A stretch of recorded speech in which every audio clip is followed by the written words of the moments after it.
اگر آپ میری آواز سن کر سمجھ پا رہے ہیں تو مبارک ہو، اس کا مطلب ہے آپ اردو سمجھتے ہیں، اور جو اردو سمجھتا ہے اس کے لیے عربی سیکھنا بہت ہی آسان ہے۔ کیوں؟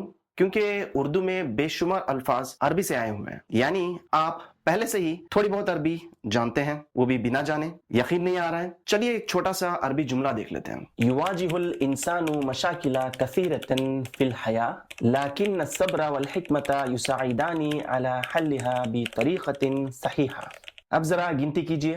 الانسان مطلب انسان، مشاکل مطلب مشکلات، کثیرہ مطلب کثیر مطلب بہت ساری، الحیاہ مطلب حیات مطلب زندگی، الصبر مطلب صبر، الحکمہ مطلب حکمت، حل مطلب حل، طریقہ مطلب طریقہ راستہ، صحیحہ مطلب صحیح۔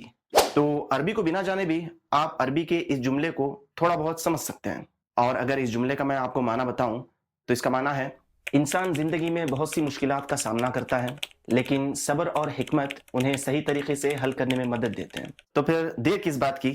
جب اردو آپ کی اتنی مدد کر رہا ہے عربی سیکھنے میں، تو آج ہی اور ابھی ارادہ کریں عربی سیکھنے کا، اور عربی سیکھنے کے لیے چینل کو بھی سبسکرائب کریں۔ تو ہم ملتے ہیں پہلے لیسن میں، لنک آپ کو کمنٹس مل جائے گی۔